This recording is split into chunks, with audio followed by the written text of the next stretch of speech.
नाजरीन आदाब, मैं यमन ख़ान आप सभी का प्रोग्राम सूफियाना कलाम व मौसीक़ी में इस्तक़बाल करती हूँ। इस प्रोग्राम का मकसद औलिया इकराम के हालात ज़िंदगी को आप तक पहुँचाना है और उनके पैगामात आम करना है।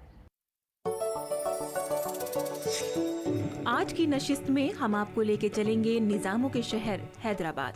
बताएंगे आपको इसकी तारीख के बारे में और दिखाएंगे इस शहर के रंग। जियारत करेंगे हैदराबाद में क़याम दरगाह यूसुफ़ैन की और जानेंगे इसकी अहमियत।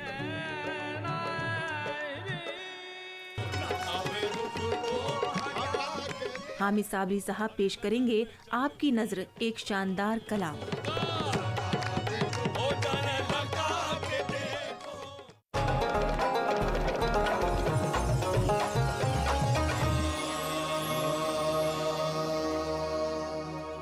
नाजरीन, आज हम आपको ले चलते हैं निज़ामों के शहर हैदराबाद।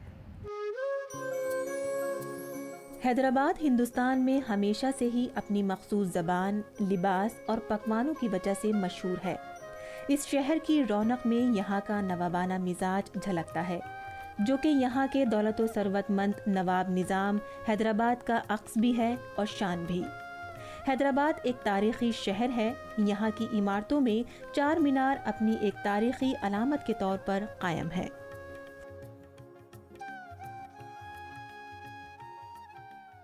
हैदराबाद के नामपल्ली में मौजूद हैं सैयद शाह यूसुफ़ुद्दीन और सैयद शाह शरीफ़ुद्दीन के मज़ारात, जिन्हें यूसुफ बाबा और शरीफ बाबा भी कहते हैं। तसव्वुफ़ एक ऐसा इल्म है जो लोगों के दिलों को जोड़ता है, उन्हें एक दूसरे के करीब लाता है और इसका ज़रिया बनता है खुदा का वो जिक्र जो दिलों को याद इलाही से भर देता है। यहाँ आकर खुदा की याद ताज़ा हो जाती है और दीन और ईमान का एहसास बढ़ जाता है।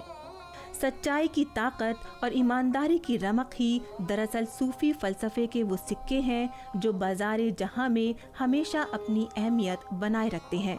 इन्हीं की दमक से आंखें चमक उठती हैं। मन की मुरादें पाने के लिए आने वाले ज़ायरीन हज़रत यूसुफ़ैन शाह बाबा रहमतुल्लाह अलैह की दरगाह से ऐसे ही सिक्के अपने दामन में भर कर ले जाते हैं। आइए कुछ बातें करें प्रोफ़ेसर अख्तरुल वासी साहब से, जो कि जामिया मिलिया इस्लामिया में इस्लामिक स्टडीज़ के प्रोफ़ेसर हैं। प्रोफ़ेसर साहब, हम लोगों को ये बताइए कि अपने दरगाह यूसुफ़ैन जो हैदराबाद में है उनके बारे में कुछ बताइए और दक्कन के सूफ़ी फ़लसफ़े के बारे में। देखिए, जो हैदराबाद फ़रखुंदा बुनियाद है, ये एक ऐसी मरकज़ी जगह है कि जिसके में इश्क़ मजाज़ी और इश्क़ हक़ीक़ी दोनों के नुमाइंदे मिलते हैं। और दरगाह यूसुफ़ैन जिसकी आप बात कर रहे हैं, ये भी दो बुज़ुर्गों के मज़ार वहाँ पर हैं। उनकी वजह से उसकी बड़ी अहमियत है और लोग अक़ीदत के साथ वहाँ जाते हैं। और ये भी हमें नहीं भूलना चाहिए कि हैदराबाद जो है वो एक ऐसा शहर और मरकज़ है जहाँ पर के कोई एक सिलसिला नहीं बल्कि तसव्वुफ़ के बहुत से सिलसिले जमा हो गए हैं। चिश्तिया निज़ामिया भी मिलेगा, चिश्तिया साबरिया भी मिलेगा, वारसी भी मिलेंगे, आपको क़ादरी भी मिलेंगे और साथ में आपको शुत्तारी भी मिलेंगे जी, आपको रिफ़ाई भी मिलेंगे। तो इस तरह से वो उस शहर की अपनी एक अहमियत और हैसियत है। और जो अर्ज़ दक्कन है वो अगर आप देखें तो बीजापुर से लेकर और भी नीचे चले जाइए, आप तमिलनाडु में चले जाइए, केरला में चले जाइए, आप कर्नाटका में आ जाइए, आप आंध्रा में आ जाइए, जो पुराने इलाके रियासत निज़ाम के अब महाराष्ट्र में आ गए हैं उसमें चले जाइए, विदर्भा में आ जाइए, आपको पता चलेगा इन्हें डाउन विंध्यास बल्कि जिसे कहिए, यूँ कहिए कि डाउन विंध्यास जो है वो एक तसव्वुफ़ की पूरी कहकशां है जी। हैदराबाद हो, औरंगाबाद हो, बीजापुर हो, गुलबर्गा हो, आप किस किस का तस्करा करेंगी और किस किस को फरामोश करेंगी। तो असल में ये ऐसे कुदसी सिफ़ात बुज़ुर्गों की सरज़मीन रही है कि जिन्होंने इंसानों को एक रिश्ते वहदत में पिरोने की भी कोशिश की है और खुदाए वाहिद जो है उसके भी करीब लाने की कोशिश की है। तो इस तरह से अगर आप देखें तो दरगाह यूसुफ़ैन जो है वो उसको एक मरकज़ी और महवरी हैसियत हासिल है हैदराबाद में, और सिर्फ हैदराबाद में नहीं बल्कि जो दक्कन का आम रूहानी मंदरनामा है और जो इरफान का पूरा एक यानी जिसे कहना चाहिए कि बाब है, उसमें एक रोशन और जली उन्वान जो है वो दरगाही यूसुफ़ैन का भी। बहुत बहुत शुक्रिया प्रोफेसर साहब, बहुत बहुत इनायत कि आप इतने तफसील से और इतनी अच्छी तरह हमें और हमारे नाज़रीन को ये बातें बताते हैं। तो नाज़रीन, ये थे प्रोफेसर अख्तरुल वासी साहब और इनसे हमने कई अहम बातें सुनी और सीखी। अब वक्त हो गया एक वक्फे का, मिलते हैं जल्द ही, कहीं जाइएगा नहीं। अरे काश इतना करम किया होता। कलाम को पेश फरमाएंगे मशहूर कव्वाल हामिद साबरी साहब। से पर्दा हटा।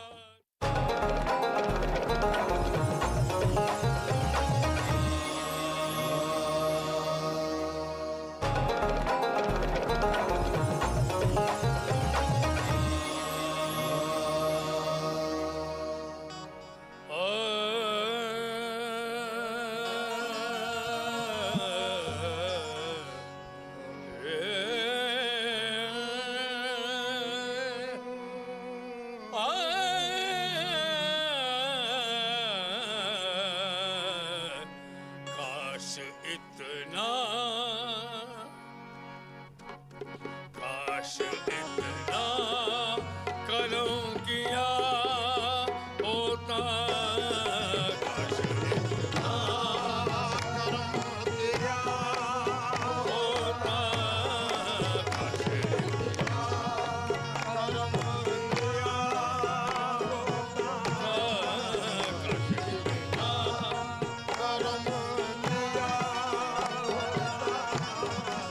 काश इतना करम किया होता, काश इतना करम किया होता, काश इतना करम किया होता, काश इतना करम किया होता, काश इतना करम किया होता,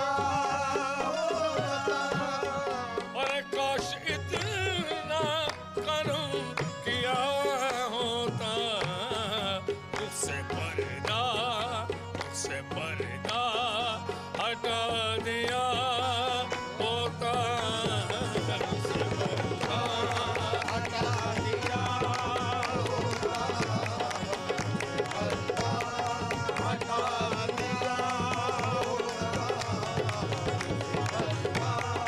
हटा दिया होता,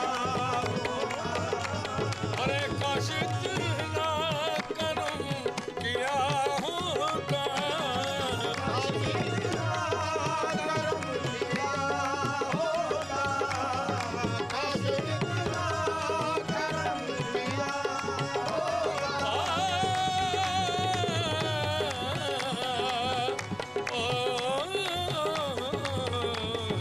काश इतना करम किया होता, तुझसे पर्दा हटा दिया होता, तुझसे पर्दा हटा दिया होता,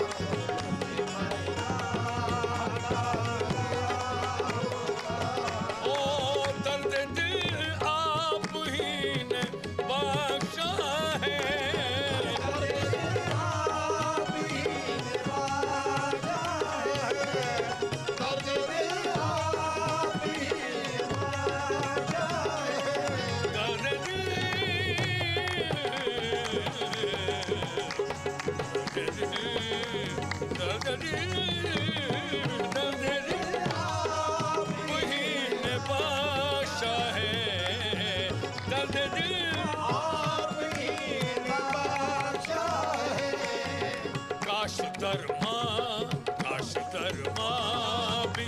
कुछ किया होता काश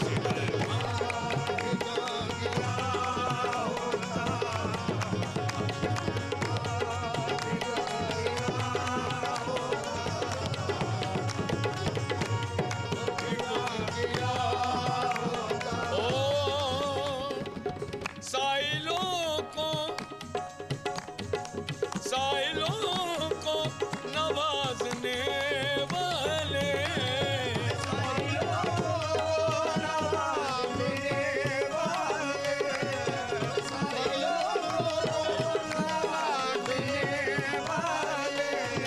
अरे साइलों को नवाजने वाले मेरा दामन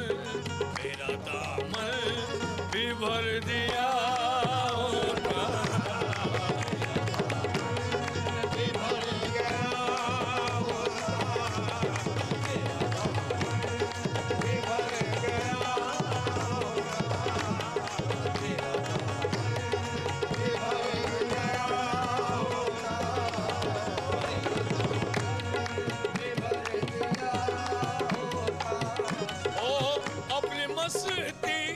अपनी मस्ती मरी निगाहों से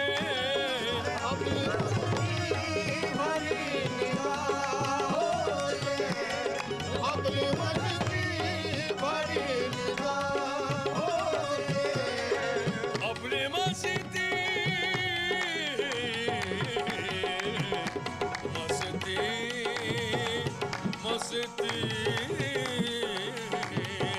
अपनी मस्ती भरी निगाहों से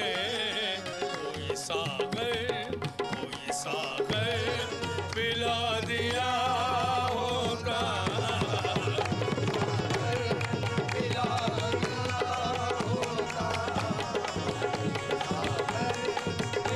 ओ मेरी दुनिया कुछ और ही होती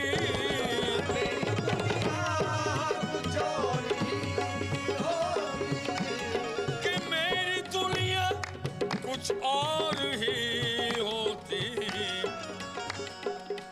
तुमने कर याद कर लिया होता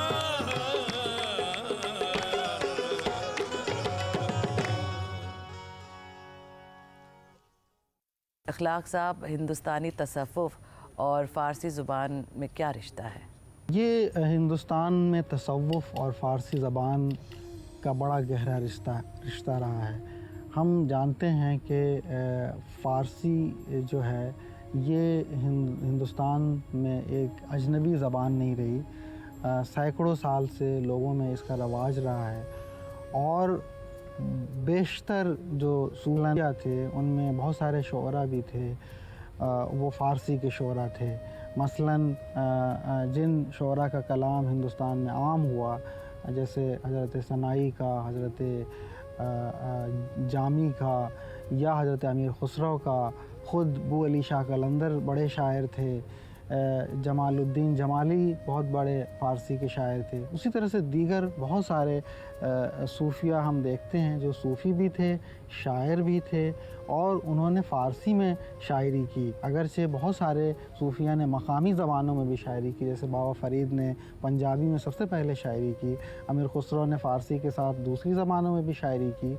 लेकिन फ़ारसी का बड़ा गहरा रिश्ता रहा है हिंदुस्तान में तसव्वुफ़ के हवाले से। और हम ये भी देखते हैं कि ये हिंदुस्तान के बाहर भी फ़ारसी में इरफ़ानी शायरी हो रही थी और वो मुंतकिल होकर हिंदुस्तान आ रही थी और यहाँ के लोग उनका कलाम पढ़ रहे थे। जैसे हज़रत शेख सादी हैं, मौलाना रूमी हैं, हाफिज़ हैं, ये तमाम आरिफ शुअरा हैं, सूफ़ी शुअरा हैं, इनका कलाम भी हिंदुस्तान में मकबूल हुआ। नाजरीन, बस अब एक छोटे से वक्फे के बाद फिर हाजिर होते हैं, कहीं जाइएगा मत। अगले हिस्से में सुनिए हामिद साबरी साहब की आवाज़ में एक और सूफियाना कलाम।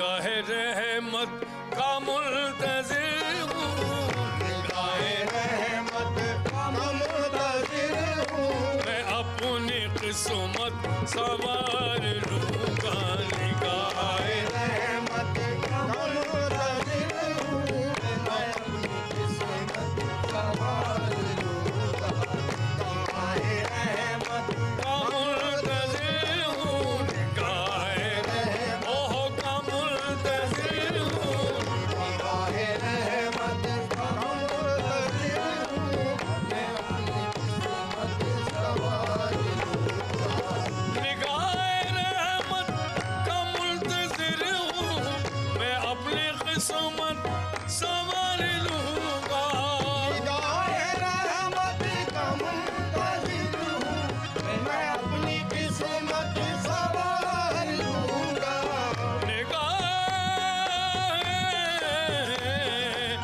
निगाह रहमत का मुल्तज़िर हूँ, मैं अपनी किस्मत संवार लूँगा, है 4 दिन डाला है 4 दिन जिंदगी के बाकी, है 4 दिन जिंदगी के बाकी, तुम्हारे दर पे गुजार लूँगा, है 4 ओ डाला है 4 है 4 ओ डाला है 4 दिन जिंदगी के बाकी, तुम्हारे दर पे गुजार लूँगा, है 4 दिन जिंदगी के बाकी, तुम्हारे दर पे गुजार लूँगा, है 4 दिन जिंदगी के बाकी, तुम्हारे दर पे गुजार लूँगा, हवा मुखालिफ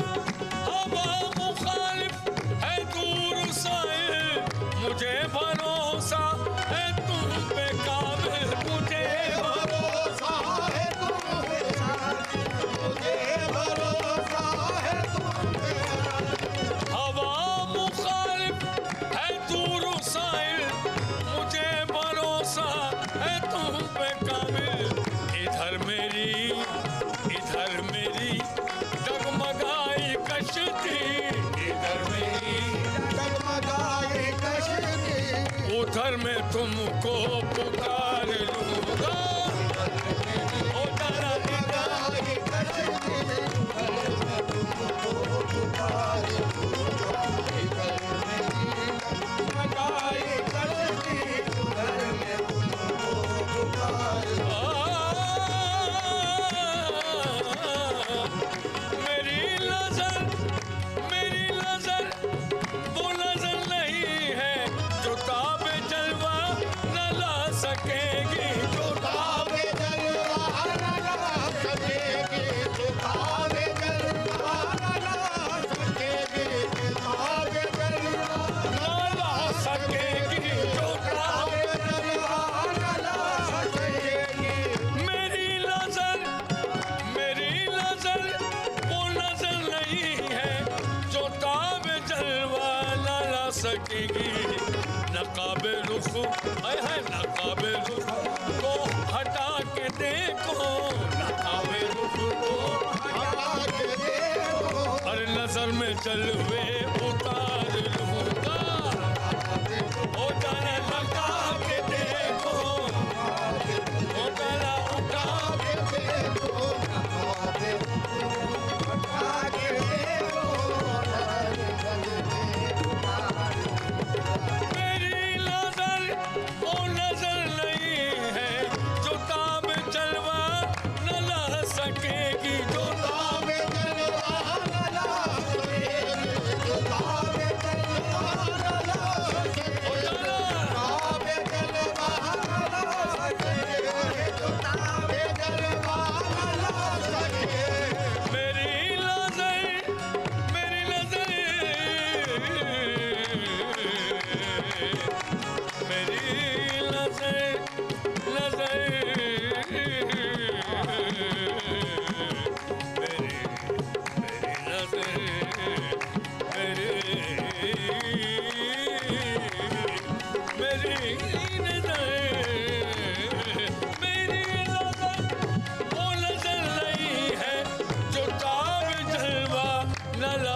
झुकेगी नकाब रुख को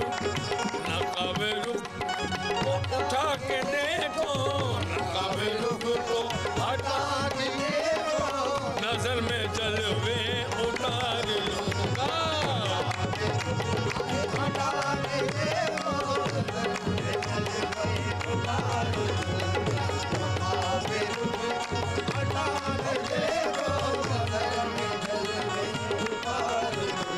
अरे निगाह रहमत का मुंतज़िर हूँ मैं, अपनी क़िस्मत सवार लूँगा।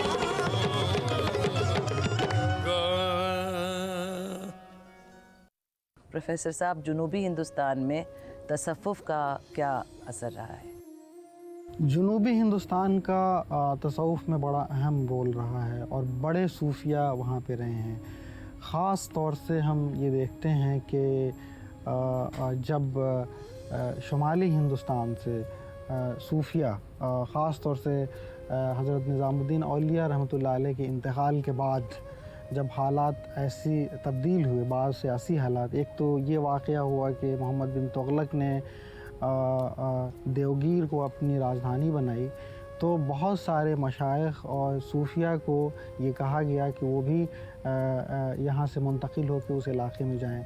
ये एक तारीख़ी वजह हुई जिसकी वजह से बहुत सारे सूफिया दक्कन की तरफ चले गए। दूसरी वजह ये हुई कि उन्हीं बाज़ पॉलिसियों की वजह से, मुआसिर हुकूमती सियासी पॉलिसियों की वजह से चिराग दहलवी रहमतुल्लाह अलैह ने अपने बहुत सारे शागिर्दों को दक्कन की तरफ भेज दिया। उसमें हज़रत गैसुद दराज हैं और बहुत सारे लोग हैं, बुरहानुद्दीन गरीब हैं। ये तमाम लोग ऐसे थे जो दक्कन की तरफ गए और वहाँ पे सूफियाना तालीमात को फैलाया और वहाँ पे तसव्वुफ़ की बुनियादों को मज़बूत किया, उनको आम किया और लोगों में उसका रवाज पैदा किया।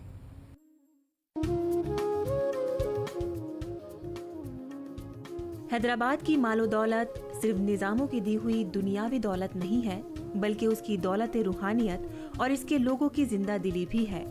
आज के सफर में हम हैदराबाद की दुनियावी और रूहानी दोनों दौलतों से रूबरू हुए। उम्मीद है आपकी रूह भी हमारी इस नशिस्त से तरोताज़ा हुई होगी।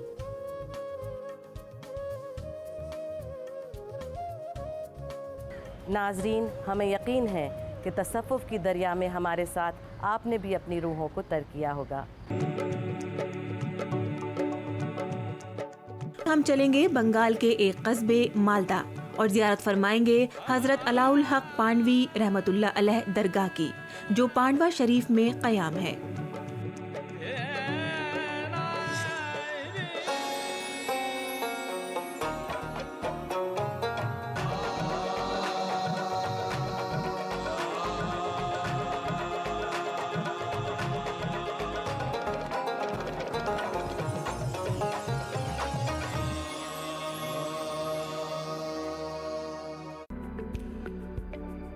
डॉक्टर तारा मल्होत्रा जी, जो कि एक टैरो कार्ड रीडर है, एक स्पिरिचुअल एंड कार्मिक हीलर है और एक न्यूमरोलॉजिस्ट है।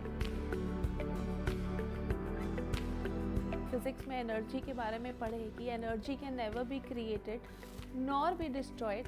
यही आज स्पिरिचुअलिटी भी बोलती है। बचपन में मुझे विजन्स आते थे या बचपन में मुझे कुछ चीज़ें नज़र आती थी तो लोग उसको एक्नॉलेज नहीं करते थे। हम ग्रो करना चाहते हैं, हम कुछ बनना चाहते हैं, तो पढ़ना और पढ़ाना बहुत ही ज़रूरी है। नाजरीन, देखना न भूलें, ख्वाब हमारे ताबीर भी हमारी। बरोज़ मंगल रात 9:30 बजे और बरोज़ बुध दिन में 1:30 बजे, सिर्फ DD उर्दू। हम बात कर रहे हैं स्टैंड अप इंडिया स्कीम।